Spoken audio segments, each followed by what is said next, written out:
7:11 minutos, muy buenas noches. Estamos cerrando un año preelectoral. María Alejandra, ¿cómo le va? ¿Qué tal, Juan Roberto? Aquí estamos otra vez frente al reto electoral. Otra vez aquí en la misma, sí señora, donde este reto electoral del que usted habla, la política ha ocupado buena parte de la atención nacional en este año, entre otras razones, por la cantidad de colombianos que se anticiparon al debate electoral y se lanzaron al agua como candidatos presidenciales. Eso es claro en ese panorama. La novedad, Juan Roberto, es que esta fiebre política que se ha tomado al país, y sobre todo en este año 2025, es el fin del mandato del primer gobierno de izquierda, que como en todas las elecciones, en democracia, marca o la continuidad o el cambio de rumbo. En medio de ese panorama, María Alejandra y televidentes, a 6 meses de la primera vuelta presidencial, bien vale la pena tomarle el pulso a la intención de voto de los ciudadanos. Es un escenario muy confuso, ya lo hemos dicho. Por eso les presentamos la última encuesta Colombia Opina de este año 2025, la que realiza como siempre la firma Invamer, contratada por Noticias Caracol y Blue Radio. Esta foto de intención de voto de los colombianos se da justo cuando estamos a unos días de que se definan las listas al Congreso, que deberán ser inscritas para las elecciones legislativas de marzo del año entrante. El plazo es el 8 de diciembre, habrá plazo para cambiarlas hasta el 15 de diciembre, pero también estamos ante la expectativa de las posibles consultas interpartidistas que se realizarían en esa misma fecha para escoger los candidatos únicos que irán o irían a primera vuelta el 31 de mayo, que es la fecha de las elecciones, la primera fecha presidencial. Qué cantidad, María Alejandra, de definiciones, y por eso estos datos que les vamos a presentar a continuación son tan importantes para ayudar a entender el panorama político.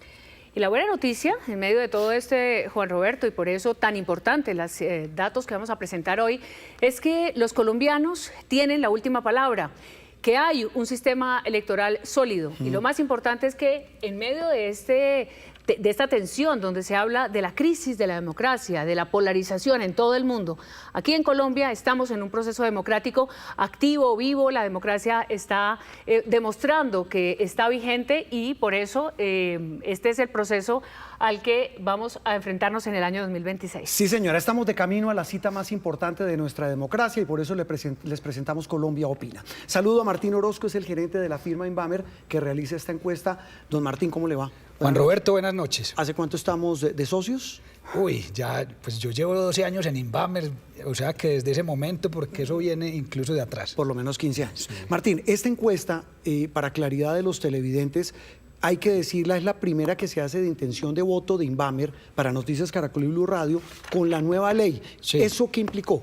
La nueva ley implicó triplicar la muestra, triplicar los costos y perder detalle, porque lastimosamente con una muestra que es 3 veces más grande no vamos a poder publicar resultados por región, por edades, porque el máximo margen de error de cada uno de los indicadores que se puede publicar según la ley es del 3%. ¿La muestra es de cuántos? 3.800 encuestas, pero cuando uno mira el número de encuestas por cada una de las 6 regiones de las que habla la ley, pues el margen de error se subiría del 3 y por eso es muy raro que con el triple de encuestas, con el triple de costos, podamos publicar menos detalles que antes. Bueno, ese enredo técnico pues lo dejamos internamente para no enredar a la gente, Martín y María Alejandra. Usted me dice que 3.800 encuestas. ¿En dónde la hicieron? La hicimos en 148 municipios a nivel nacional. De esos 148 municipios estuvieron presentes 122 municipios pequeños, grandes, medianos y 26 capitales de departamento. Pero le voy a decir algo, ¿sabe que me parece saludable? Porque es que estamos hablando de municipios, María Alejandra. Por supuesto, y la... Capitales, ciudades intermedias, medianas y municipios. Sí, y la inquietud que muchos colombianos, y cada vez es más presente, presentan, perdón por la redundancia, ante las encuestas, es no nos vimos encuestados, no nos vimos representados, solamente las grandes ciudades, algunos municipios.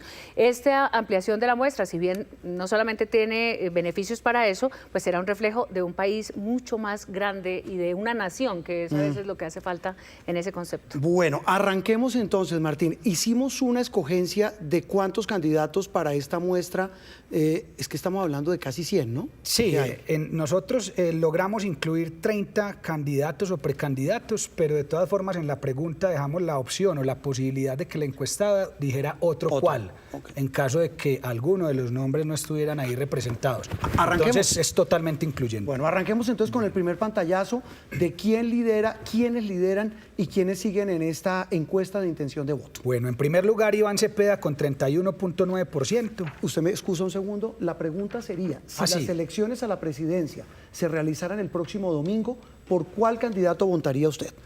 Iván Cepeda, 31.9%. Abelardo de las Priella, 18.2%. Sergio Fajardo, 8.5%. Miguel Uribe Londoño, 4.2%. Claudia López, 4.1%. Vicky Dávila, 3.7%. Juan Carlos Pinzón, 2.9%. Germán Vargas Lleras, 2.1%. Santiago Botero, 1.8%. Juan Manuel Galán, 1.6%. Aníbal Gaviria, 1.3%. Enrique Peñalosa, 1.1%. Al igual que María Fernanda Cabal, 1.1%. Y que Paloma Valencia, 1.1%. Y Camilo Romero, 1.0%. Estos son los 15 candidatos que, por decir, están en más del 1%. Ya vamos a hablar del segundo pantallazo porque quisiera detenerme, María Alejandra, y primero con los números, Martín. ¿Por qué puntea Iván Cepeda? Numéricamente. Numéricamente hablando es porque, aunque no podemos dar los números de cuánto es la intención de voto según la afinidad política, sí puedo decirles a grandes rasgos que en aquellas regiones donde el presidente Gustavo Petro tiene mejor aprobación y la izquierda es mayor, como por ejemplo la costa Caribe, la costa Pacífica, las personas que dicen ser de izquierdas e incluso una parte de las personas que dicen ser de centro, digamos que votan en mayor medida por Iván Cepeda que por el resto de candidatos. Políticamente, María Alejandra, ¿por qué puntea Iván Cepeda? ¿Qué interpretación se puede hacer? En todo este universo de candidatos que hemos visto y en este primer pantallazo donde tenemos 15 candidatos, es el único que ya fue a las urnas. Es la consulta del Pacto Histórico, Eso fue hace mes y medio. la que se hizo Sí. en octubre, tiene ese reflejo primero de un candidato que ya tuvo más de 1,5 millones de votos, por un lado, y luego que movilizó su movimiento político, movilizó una campaña que tenía más de 500 candidatos al Congreso y que hizo el ejercicio que no hicieron los demás partidos, es decir, medirse, hacer proselitismo, Como la ley se los crear, permitía. digamos, el fervor electoral de ir a votar. Eso por un lado. Sí. Porque en la recordación de la gente pues está el nombre de Iván Cepeda después de estas elecciones. Y por otro lado, porque como veíamos en la descripción que hace Martín, pues hay un grupo consolidado de personas, de ciudadanos, no solamente que se identifiquen con las ideas de izquierda, sino que también entre el centro, y para no hacer énfasis en esa división, digamos, de izquierda, derecha, centro, están viendo en la propuesta de Iván Cepeda pues la continuidad de Gustavo Petro, hay que decirlo así. Y en esa continuidad y en esa calificación que se le puede dar al gobierno de Gustavo Petro, pues está creando seguramente una fidelidad a la propuesta y al programa que está representando en este caso Iván Cepeda, siendo un hombre y un senador que claramente tiene, digamos, el respaldo de una de la izquierda más dura, como se llama coloquialmente en política. Sí, la pura y dura. Martín, numéricamente aquí hay varias cosas importantes y ya le pregunto a María Alejandra por el tema político, pero ese puntaje de 30%, 31%, ¿le alcanza para él ir directo a primera vuelta? ¿Y a segunda vuelta? No, a primera. No. Es decir, acuérdense que ahí viene una consulta, la eventualidad de una consulta de la izquierda del Frente Amplio. Sí, ahí si quiere déjeme antes de... Se lo pregunto por los números que puedan tener otros candidatos de ese espectro político. Se lo respondo respondiéndole tanto esa pregunta como la anterior. Cuando uno mira este listado de los 15 primeros, lo que uno puede ver volvamos a ver el numéricamente gráfico. hablando, es que claramente Iván Cepeda fue quien recogió esa intención de voto de todas aquellas personas que, como bien decía María Alejandra, se sienten cercanas al gobierno Petro. Mientras que si usted ve el resto de las personas que aparecen en pantalla, pues están muy divididos. Mire que los que se dicen ser de derecha tienen pocos porcentajes, los que dicen ser de centro también. Entonces, él alcanzó a recoger todo ese espectro político, mientras que la división de los otros espectros políticos hace que no haya numéricamente muchas otras personas que ¿le figuren. permite a él ir numéricamente, le permite ir así como va a primera vuelta? Sí, pero no está nada dicho porque en las... Claro, Sí. y ahí viene la pregunta para María Alejandra, porque es que si bien la izquierda y el petrismo hizo esta consulta, se sometió a las urnas, se puso a sonar políticamente. ¿Qué pasa con los demás espectros? Y hablo los que tienen la posibilidad de ir a consultas. La consulta llamada del Frente Amplio está todavía en duda. No se sabe si se conformará un plan temático, digamos un acuerdo programático. ¿Y si Iván Cepeda pueda ir? Iván Cepeda todavía tiene la duda ante el Consejo Nacional Electoral. Eso se sabrá cuando se tengan que inscribir. Mire, la fecha de las consultas es el 18 de febrero. Sí. Y hasta esa fecha, si no se consolidan las coaliciones, pues vamos a tener seguramente la duda sobre Iván Cepeda en una consulta. Pero dada este favoritismo y este puntaje tan consolidado que tiene Iván Cepeda, porque recordemos algo, y me gustaría que también los televidentes tuvieran en cuenta esto. Esta encuesta, en marzo del 2025, este mismo año, tenía encabezando la intención de voto a Bolívar, a Gustavo Bolívar. La encuesta de Inbamer. De Inbamer, la misma. Teníamos a Gustavo Bolívar de primero, a Sergio Fajardo de segundo, a Vicky Dávila de tercera y a Luis Carlos, a Juan Manuel Galán, perdón, de tercero. Y Martín, Bolívar estaba adelante. Esta encuesta se hace 9 meses. Hace 9 meses antes de que existiera la ley. Y ahí punteaba Gustavo Bolívar, que ya no está. Sí. Sergio Fajardo, del que ya vamos a hablar. Vicky Dávila, de la que también hablaremos. Y Juan Manuel Galán, que está ahí en ese grupo.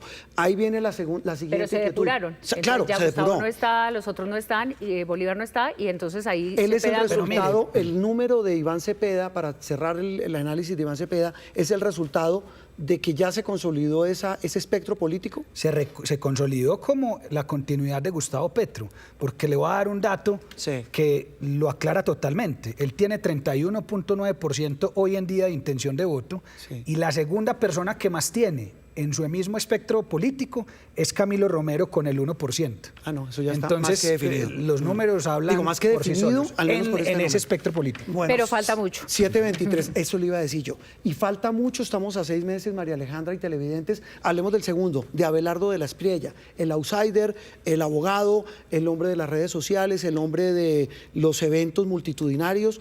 Para muchos extravagantes, para otros es refrescante en la política, como lo quieran ver, pero está ahí de segundo.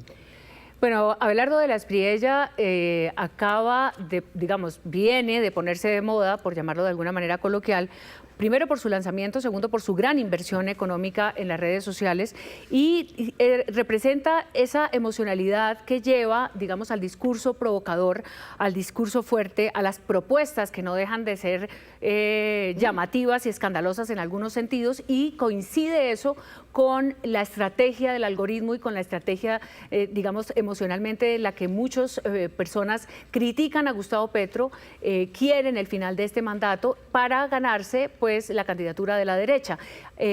Abelardo de la Espriella ha insistido que necesita la encuesta ya, que quiere que la derecha haga la encuesta ya. No consulta, sino encuesta. No, la encuesta para elegir el candidato del Centro Democrático, de la derecha, digamos, alrededor de lo del Centro Democrático, porque es su momento. Así como estábamos diciendo que Gustavo Bolívar tuvo su momento, Vicky Dávila tuvo su momento, pues este parece ser el momento de Abelardo de la Espriella, pero también es muy alto, bueno, no lo vamos a decir todavía, pero puede ser muy alta la resistencia que pueda generar este candidato, y hay que esperar que baje un poco la espuma de su lanzamiento. Sergio Fajardo.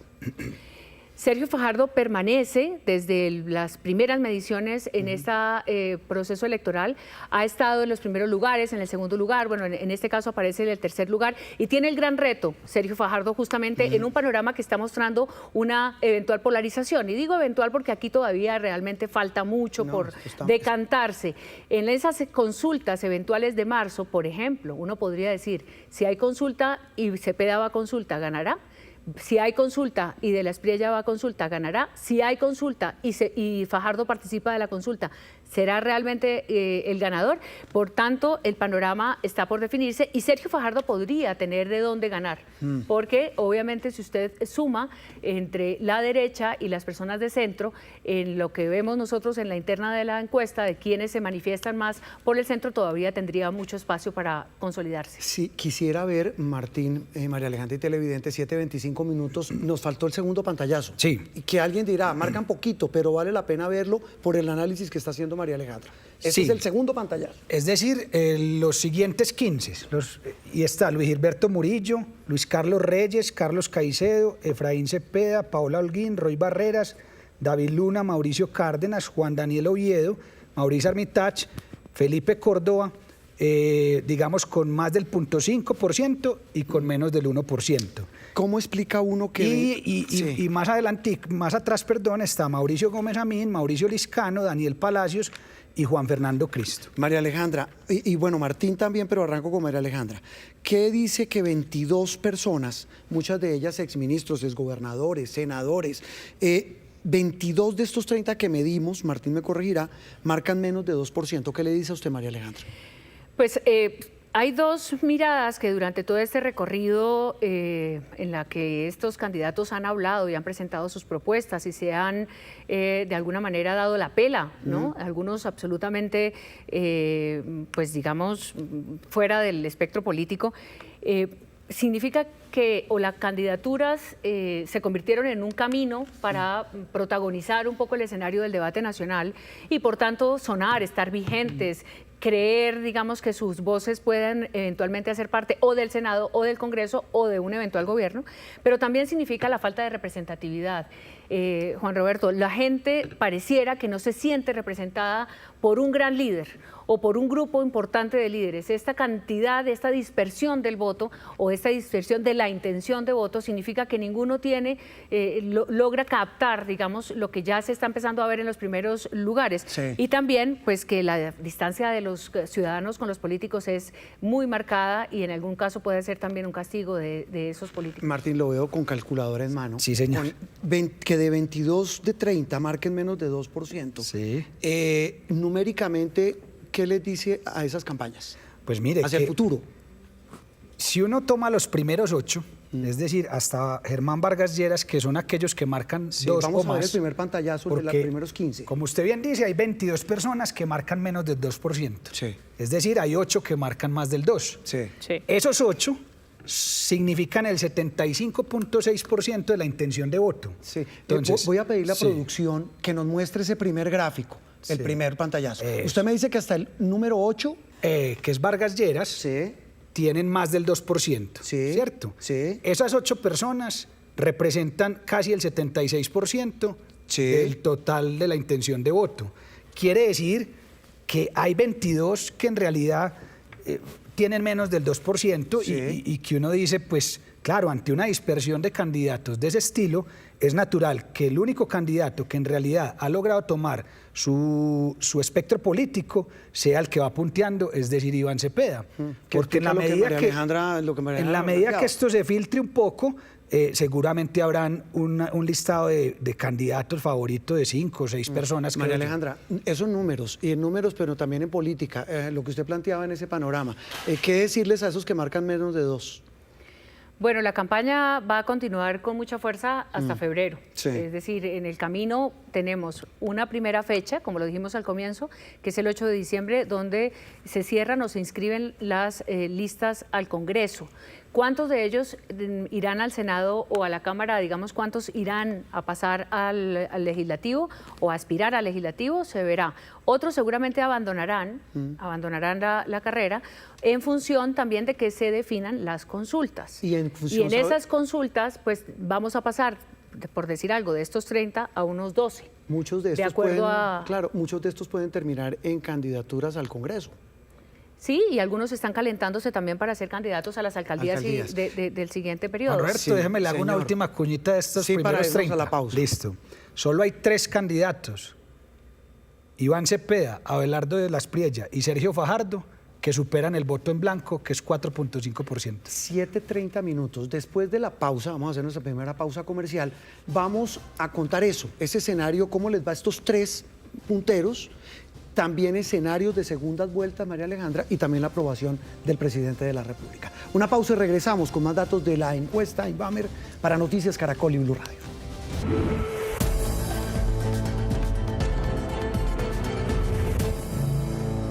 Son las 7 de la noche, 39 minutos. Estamos de regreso aquí en la edición central de fin de semana de Noticias Caracol con los resultados de la encuesta Invamer. Colombia opina, la última de este 2025, María Alejandra. Ya hemos presentado y vamos a mostrar a continuación de nuevo el grupo de los 15 primeros de un grupo de 30 que nos contaba Martín antes de la pausa, que escogimos para esta muestra, que encabeza Iván Cepeda, está de segundo Abelardo de la Espriella y de tercero Sergio Fajardo, más atrás el candidato o precandidato del Centro Democrático Miguel Uribe Londoño, padre de Miguel Uribe asesinado este año en nuestro país. Y habíamos dicho, María Alejandra y Martín, que escogimos a los 3 punteros. Pero déjeme decir una cosa otra vez sobre la lista general. Hay que aclarar que muchos de esos candidatos todavía no tienen avales. Muchos de estos candidatos tienen recogen firmas. Intención de recoger firmas, no las han presentado todos a la registraduría. Entiendo que en 2 semanas tienen que presentarlas. Tiene que hacer un trabajo de validación de esas firmas, simplemente para decir que también todos estos números y todo este ejercicio pues está sujeto también a todo lo que pueda traer ese paso que es fundamental. Sí, pues casi nada, que sin firmas no hay nada, no hay manera de participar. Martín, ahora sí, escogimos a esos 3 primeros. ¿Por qué los habíamos escogido? Alguien dirá, ¿por qué los escogieron para una medición? Digamos que en mediciones que se venían conociendo después del 1 de noviembre habían estado pues también cuando entró la ley en vigencia, cuando empezó pues a poderse realizar y publicar encuestas. Entonces hicimos un escenario solo con esas 3 candidatos y los resultados son estos que están a continuación. Los siguientes. Iván Cepeda 45.6, Abelardo de la Espriella 25.6 y Sergio Fajardo 24.9, el resto está en otros o en voto en blanco. ¿Qué interpreta uno de estos resultados, Martín? Lo primero es que cuando venimos de explicar los 30 candidatos, veíamos a Abelardo de la Espriella con un 18 y a Fajardo con un 8.5. Entonces, claramente Iván Cepeda crece, pero quien más recoge entre Abelardo y Fajardo de ese resto de candidatos es Fajardo, aunque Cepeda también pues recoge bastante porque pasa del 32 al 45. En términos políticos, María Alejandra, pues puede sonar un poco tonto, pero es lo que mucha gente puede estar pensando, y más que tonto, ingenuo. ¿Quiénes se tendrían que unir? ¿O quién se tendría que unir con quién viendo este resultado para equilibrar la balanza? A 6 meses de la elección, ¿no? En una mirada así muy rápida y volviendo un poco al lugar común de izquierda, centro, derecha, aquí está representado todo ese universo. Es que está ahí, por eso lo pregunto, claro. Iván Cepeda como el sector del presidente Gustavo Petro y el Pacto Histórico, todos esos movimientos de izquierda que se han agrupado y que ya dijimos hicieron su consulta. Está el outsider, el que acaba de salir, digamos, y que está punteando desde hace unas semanas las encuestas, Abelardo de la Espriella, que tampoco se sabe muy bien si vaya a terminar, pero ahí está representando, digamos, esa derecha dura. ¿Y si vaya a alguna encuesta o consulta? Sí, y está Sergio Fajardo. Sergio Fajardo representa, digamos, esa política tranquila, no está en la polarización de la izquierda y de la derecha. Y lo pregona como eslogan de campaña. Está con la opción, digamos, de esa tercería y con mucha opción. Yo creo que ahí hay grupos que estarán pensando, si no quieren ir a los extremos, como se dice, y han intentado armar unas consultas para llegar a no apoyar, ni a la izquierda ni a la derecha, pues Fajardo es una opción. Así que ahí podrían sumarse muchos. Si van a apoyar a de la Espriella todos los sectores de la derecha, que tiene bastantes candidatos, pues podría sumarse bastante. Si el centro y la centroizquierda, algunos de los candidatos que quedan, se suman a Cepeda, pues le harían un poco más grande la ventaja que ya tiene. Para buscar profundizar ese análisis y este contexto, Martín y televidentes, veamos escenarios de segunda vuelta basado en el resultado de estos 3 que son los punteros. Exacto. Entonces, estamos con un primer escenario, según los 2 que encabezan la intención de voto general, Iván Cepeda, Abelardo de la Espriella. Iván Cepeda tendría el 59.1% y Abelardo el 36.2%. A 6 meses de la elección y esta foto, María Alejandra, lo que ahí pinta es que si el país se va a esos 2 extremos, aquí el favorecido sería Iván Cepeda. Algunos sectores del centro izquierda apoyarán, por supuesto, la candidatura, como se ve en esta cifra de Iván Cepeda. Le quedaría más difícil recoger votos de la derecha y del centro derecha a Abelardo de la Espriella, que se quedaría en el 36%. Esto, por supuesto, y haciendo la aclaración de nuevo, en que estos 2 candidatos lleguen claramente, esto es obviamente, a la segunda vuelta, segunda vuelta hipotética. Estamos basándonos en el resultado que nos dio esta encuesta, Martín. Siguiente escenario de segunda vuelta. Iván Cepeda, Sergio Fajardo. Sí. Tendría Iván Cepeda el 48.9%, Sergio Fajardo el 46.4%. Ahí estaríamos en empate técnico, dado que el margen de error de esta pregunta es del 2,5%. ¿Eso cómo se puede interpretar, María Alejandra, en términos políticos? Llegan más sectores de centro-derecha a la candidatura de Sergio Fajardo. Iván Cepeda se queda más o menos con la votación que presentaba en la anterior gráfica. Sí. Y en este caso, este es un empate técnico, y ahí tendría obviamente mire, Sergio Fajardo ha sido muy fuerte con Gustavo Petro, Sí, y con la administración Petro. Entonces sería, de alguna manera, recogería el antipetrismo. también el antipetrismo, que es en buena parte lo que está tratando de unir a muchos candidatos en esta campaña. Sí, el siguiente escenario, Martín. Y por último, el escenario de Sergio Fajardo, Abelardo de la Espriella, donde Sergio Fajardo tendría el 51.7% y Abelardo de la Espriella 38.9%. Aquí, ¿cómo se interpreta, María Alejandra? Pues vuelve a pasar un poco lo mismo, pero al contrario. Sergio Fajardo recibe un voto del centro-izquierda, digamos, recibiría una parte del apoyo de quienes estarían en el llamado petrismo, o un poco en sectores más de centro-izquierda, y la derecha pues se quedaría corta en el apoyo a Abelardo de la Espriella, con lo cual Sergio Fajardo es el que tiene de alguna manera pues de dónde ganar de ambos lados. Si está con la izquierda, gana de la derecha, y si está con la derecha, gana de la izquierda. ¿Eso cómo se interpreta esta noche? Porque sé que muchas campañas y muchos colombianos están pendientes de la encuesta Inbamer. ¿Cómo lo interpreta uno? Porque alguien dirá, ustedes están sacando, no de ganador, pero destacando la labor del que va de tercero en esta encuesta y lejos del que va de primero. Bueno, pero es que los escenarios de segunda vuelta, en realidad estos son hipotéticos, ¿no? Sí. Es decir, a la segunda vuelta pueden llegar otros candidatos, y eventualmente esta es una fotografía de esta medición que se ha hecho. ¿Por qué? Porque en la primera medición, la general, pues estos son los tres punteros de esta encuesta. Por tanto, es el ejercicio que hace esta encuesta, no es un ejercicio, digamos, de la registraduría. Es numérico. Exacto, Sí. y de alguna manera, pues también da cuenta un poco de lo que dijimos ahora, centro, derecha, izquierda, y si se va a polarizar esta decisión, o si de alguna manera las campañas tienen la tarea de abrir, de empezar a jugar con esta realidad que les está mostrando, porque pues es clarísimo, como lo muestran todas las mediciones, que siempre es más grande el centro. Sí. Y que no quieren polarizar. Sergio Fajardo ha dicho, él dice, yo espero hasta final de año o comienzo del otro año para ver qué hago. Cuando dice qué hago es si participo en una eventual consulta o si más bien los que están más abajo se unen a mi campaña. Y ahí la pregunta es un poco la que hacía sobre Iván Cepeda. Aquí podría pasar el mismo fenómeno, que muchos que dicen ser de centro, centro derecha o centro izquierda digan, y que están hoy en ese abanico gigante, digan, yo mejor, si no adhiero, me sumo o busco más bien la candidatura más viable, que en este caso de ese espectro de centro sería la de Fajardo. Pues es que esa es la campaña, y la campaña comienza justamente a buscar ese camino. La campaña realmente arrancará en enero, más o menos hacia el 15 de enero, y tienen que inscribirse, si logran acuerdos, el 18 de febrero como consultas. Sergio Fajardo, estos tres punteros yo diría que tienen una decisión difícil que hacer como campaña, y es justamente si se meten a una consulta o si van solos a primera vuelta. Que era lo que preguntaba al comienzo, de si con vez ese número, Martín, Iván Cepeda, que puntea en la general, se iría solo ya a primera vuelta y diría, yo para qué participo en una consulta. Juan Roberto, justo le iba a decir eso como para cerrar ya este tema de intención de voto, y es, no hay nada dicho. Mire, le voy a dar ejemplos. Nada. Álvaro Uribe, Juan Manuel Santos, Pastrana, Iván Duque, en esta época no tenían más del 10%, 6, 7% de intención de voto. Ese es un dato interesante. Por ejemplo, Serpa en su momento tenía el 40% en esta época. Sí, y le ganaba a Pastrana. Y finalmente ganó Andrés Pastrana. Andrés Pastrana. En la elección anterior pasa también lo contrario. Empezó punteando Gustavo Petro y ganó Gustavo Petro.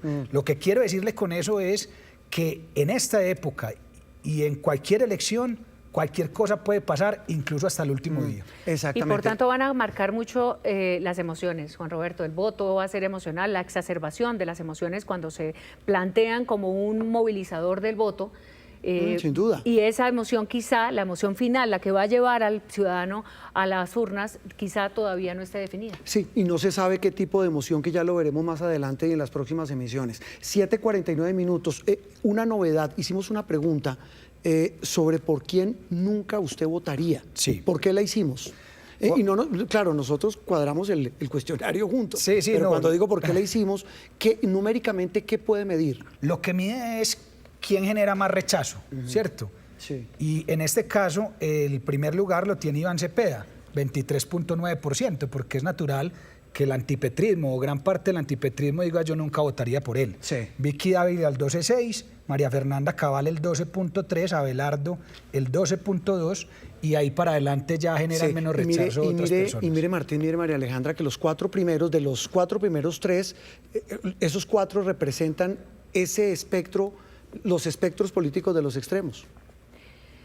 Sí, esto respondería un poco a lo que decíamos antes, ¿no? Si no se ha decidido exactamente qué es lo que fija el voto del ciudadano, pues todavía hay contradicciones. Sí. Y las contradicciones están también dentro de este escenario político natural para los ciudadanos que ven, por ejemplo, en Iván Cepeda, el candidato ya consolidado de la izquierda, que dice, pero al mismo tiempo hay un grupo que participa abiertamente en esta respuesta ¿Uno cómo y explica dice esa contradicción? nunca votaría por él. ¿Uno por qué explica eso? ¿Cómo explica numéricamente y políticamente que el que va punteando en intención de voto puntee en la pregunta de por quién nunca votaría? Porque el espectro que se denomina como derecha... Numéricamente, o, sobre todo los de derecha, por decirlo así, gran parte de ellos son los que dicen yo nunca votaría por Y Iván políticamente Cepeda. es lo que habla María Alejandra de la contradicción. Bueno, tiene que ver también obviamente con la respuesta que han hecho las personas encuestadas sobre a qué grupo pertenecen, Sí. ¿no? Y en este caso hay partidos de izquierda, hay centro y hay derecha, y hay una buena parte de esos ciudadanos que son de Vamos derecha, a volver el grupo general para mostrarlo. que porque nunca divide el votaría. voto de la intención de voto en la derecha, pero en el caso de por qué nunca votaría, pues consolida el anticepedismo, digamos, ¿no? Exacto. En ese caso no es toda esa amalgama de candidatos que tienen en el centro derecha, sino que a la pregunta sobre Cepeda sí se unen y votan, en este caso, de una manera contundente al no votaría. Lo mismo en el caso, bueno, de Vicky Dávila, tiene que ver mucho con la imagen del reconocimiento, que es algo que no medimos en esta encuesta. El reconocimiento de los candidatos también define emociones sobre los mismos. Y la favorabilidad también, o desfavorabilidad, que todo eso está en la encuesta que vamos Sí. a colocar en nuestra página Sí. Completa cuando terminemos este reporte. Claro Y que mire algo, por ejemplo, Señora. Germán Vargas Lleras tiene el 3% de resistencia al voto. Yo creo que lo ha tenido en algunas ocasiones más alto. Sí. De un negativo No, de sin por duda. quién nunca votaría. ¿Y eso qué implicaría? ¿Eso cómo se puede explicar? Digamos, yo le voy a concluir este gráfico, Juan Roberto, solo hablando de los primeros cuatro, porque uno diría que el resto de candidatos no generan mucho rechazo. Y es, ¿quiénes generan rechazo? Iván Cepeda y Abelardo, porque generan, digamos, están en los extremos políticos diferentes. Sí. Y Vicky Dávila y María Fernanda Cabal, porque tienen una opinión desfavorable muy alta. Muy bien, 7:52 minutos. Toda la encuesta, todos los resultados, hay muchísimos más datos, estarán colgados en la página de Noticias Caracol y de Blue Radio a partir de esta noche. Vamos a cerrar este primer reporte porque, repito, tendremos más a lo largo de la semana con dos temas puntuales. La aprobación, Martín y María Alejandra, de la gestión del presidente de la República, Gustavo Petro. Sí, en cuanto a la aprobación de cómo se está desempeñando el presidente en su labor, digamos que no hay muchas variaciones. Tenemos 37.7% lo aprueba y 56.7% lo desaprueba. Mientras que en agosto, que fue la última que hicimos ya con la nueva ley también, tenía un 37% de aprobación y un 57.8% de desaprobación. Prácticamente se mantiene. Y también se mantiene prácticamente el siguiente gráfico, la siguiente pregunta, y es la que mide el pesimismo o el optimismo de los colombianos, y el optimismo de los colombianos. Sí, si las cosas en Colombia van por buen camino o por mal camino, tenemos que un 34.4% dice que las cosas van por buen camino y un 59.8% por mal camino. Una pregunta importante, Martín. Esta encuesta donde mide la aprobación o desaprobación de la gestión del presidente y el tema de optimismo y pesimismo, ¿el campo alcanzó a agarrar el escándalo que divulgó Noticias Caracol hace una semana? Pero es solamente los últimos días, porque la encuesta se realizó hasta el 27 de noviembre y comenzamos el 15 de noviembre. Si uno mira el número, María Alejandra, de aprobación de la gestión del presidente versus la intención de voto de Iván Cepeda, pues hay cierta relación. Es decir, es la gente del petrismo puro y duro y de la izquierda, es la que está jalando, uno podría decirlo así, la intención de voto por Iván Cepeda, que es el que dice que va a continuar con las políticas del presidente. Incluso en algunos casos ha dicho que ahondarlas, profundizarlas. Bueno, es el proyecto político del pacto histórico que, como hemos dicho en otras ocasiones, uno podría afirmar con estas cifras que hay más izquierda que petrismo. Es decir, que la izquierda es más grande que el presidente Petro como persona, como individuo, como político. Lo que podría recoger Iván Cepeda, sí, Iván Cepeda es un sentimiento que se ha creado a través de este proyecto y además de esta representación de colombianos y que no necesariamente están pegadas a las equivocaciones del gobierno de Gustavo Petro. Yo estoy segura que a Iván Cepeda le van a cobrar todos los hechos de corrupción y todos los escándalos que tiene el Gustavo Petro, pero hay que ver hasta qué punto le cala a ese ciudadano que está convencido y se siente representado por ese proyecto, específicamente las equivocaciones y los escándalos a los que ha llevado Gustavo Petro al pacto histórico. Yo hago así, porque ya. 7:55, mire, se nos quedan por fuera el principal problema. Hicimos una cantidad de preguntas enormes, Martín. Sobre los Estados Unidos. Claro, también. sobre la crisis diplomática con Estados Unidos, sobre temas de seguridad, sobre la política en nuestro país. Hicimos una cantidad enorme de preguntas de coyuntura. Total, esto es un insumo importantísimo para el ciudadano, para los candidatos, para los gobernantes. Desafortunadamente no se va a poder ver resultados por región. Eso le iba a preguntar, ¿por qué no se pueden ver? Porque los márgenes de error, digamos, son 3.800 encuestas. Cuando tú repartes eso de acuerdo a los tamaños de cada región, ya el margen de error se te sube, pero es un desperdicio tener una encuesta de este tamaño y que por una ley mal redactada no podamos ver ese detalle. Pero esto no es un desperdicio porque la vamos a seguir analizando, desgranando. No, me refiero de la mano de al detalle de regiones. De las regiones. De Claro las que sí. regiones, de las edades, estratos. también es muy importante, y de los partidos, porque hay datos significativos de cómo se mueven en un espectro mucho más amplio de la izquierda y la derecha, quienes se manifiestan de un lado o del otro. Rapidito la ficha técnica, Martín, Sí, de la que fueron hablábamos al comienzo. 3.800 encuestas, un margen de error general del 1.8% y en cada una de las páginas está el margen de error independiente de cada pregunta. Trabajo de campo entre el 15 y el 27 de noviembre y eso es lo principal, Juan Roberto, creo yo. 148 municipios o zona urbana, rural, de todos los tamaños, encuestas personales en el hogar de las personas. Todo, pues, yo creo que es una encuesta Desde San Andrés hasta el Amazonas. Fuimos a San Andrés y llegamos a Leticia. Una trivia de 2 segundos. Deme el municipio más chiquito donde se hizo la encuesta. Ay, ni sé por qué hay muchos. Pero son en todo el país. En todo el país, pues es que tenemos municipios que yo no conocía muy bien y que quedan ahí representados en los 148. Se lo pregunto no para acorcharlo, sino para entender la importancia del detalle de esta encuesta. María Alejandra, seguimos esta semana en análisis, ¿no? Esta semana vamos a detallar y ojalá podamos, de alguna manera, interpretar esos datos regionales y de edades, lo que se llaman las encuestas, los demográficos, para darle mucho más sentido a estos datos que, como decimos, estamos todavía a 6 meses de las elecciones y aquí todavía está en juego todo el espectro político en estas elecciones para el 2026. Muchas gracias a ustedes, María Alejandra, Martín, gracias por estar con nosotros. Mañana a las 7 de la mañana, aquí en la primera edición de Noticias Caracol y en Mañanas Blue con Néstor Morales, vamos a estar en simultánea ahondando el análisis de esta encuesta Colombia Opina de Inbamer para Noticias Caracol y Blue Radio. Alejandra.